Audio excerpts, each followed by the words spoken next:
Hello friends, કેમ છો બધા? મજામાં ને? આજે આપણે જોશું દેશી કાઠિયાવાડી લાલ ચટણી. આ છે છીપરી અને પાણો. આપણા વડીલો પહેલાં આનાથી જ ચટણી બનાવતા હતા. આપણે લેશું હવે થોડુંક લસણ. લસણની 4-5 કળીઓ લેવાની અને પછી એ છીપરી ઉપર મૂકી દેવાની. સરખી સાફ કરી લેવાની, ફોતરા ના હોય એમાં. હવે એમાં મૂકી અને આપણે સ્વાદ અનુસાર મીઠું એડ કરશું. કોઈને મોરી ભાવતી હોય, કોઈને ખારી ભાવતી હોય, જેવી ભાવે એવી સ્વાદ અનુસાર મીઠું નાખી અને પાણું મૂકી અને વજન દઈ અને એને મસળવાનું, ખૂબ સારી રીતે મસળવાનું.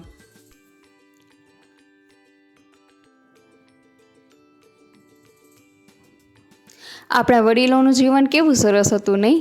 એકદમ શાંતિવાળું. ચૂલા ઉપર બાયો રોટલા બનાવતી હોય, ચટણી ખાંડતી હોય. અને હા, હવે આપણે લઈશું જીરું. જીરુંને સરખું મસળવાનું છે, એને આખા ભાગું નથી રાખવાનું. જો આખા ભાગું રાખશું તો મોઢામાં આવશે, જે નહીં ભાવે આપણને. એને સરખું મસળી દેવાનું. હવે લઈશું ટમેટું. મેં અડધું ટમેટું લીધું છે. તમને જેવું ટમેટું ભાવતું હોય એ પ્રમાણે તમે લઈ શકો છો. ટમેટાને સરખું આપણે મસળશું. એમાં જો છોતરા રહી જશે તો ભાવશે નહીં. અધકચરું કાંઈ પણ આપણે ચટણીમાં નાખીએ તો ન ભાવે. એકદમ મેશ થઈ જાય ને તો જ ભાવે ચટણી. શિયાળાનો સાંજ હોય અથવા સવાર હોય, બધા શાંતિથી બેઠા બેઠા જમતા હોય, મસ્ત મજાની ગામડાનું જીવન હોય. એમાં નાના છોકરાઓનું જીવન તો બહુ જ સરસ હોય. નાના છોકરાઓ રમતા હોય ને એકદમ ટેન્શન ફ્રી. અને અત્યારનું લાઈફ આપણી એકદમ ભાગદોડ ભરી અને ટેન્શનવાળી. હવે આપણું આ લસણ ક્રશ થઈ ગયું છે સરખું, એકદમ મસ્ત મેશ થઈ ગયું છે. સરખું આપણે ભેગું કરી અને હવે એમાં ચટણી એડ કરવાની રહેશે. ચટણી જો તમે તીખી, મોરી જે તમને ભાવતી હોય એ પ્રમાણે તમે લઈ શકો છો.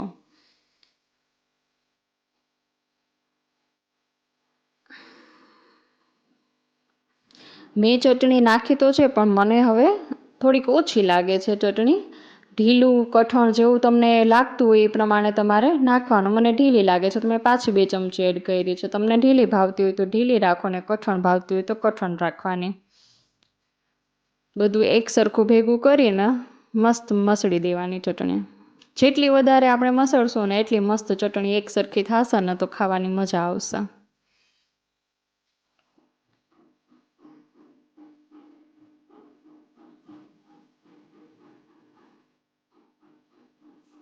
દેખાય છે ને તમને કેવી મસ્ત લાગે છે? જોઈને જ ખાવાની ઈચ્છા થાય. હજી તો આમાં આપણે અડધી જ બની છે, અડધો હજી તડકો દેવાનો બાકી છે.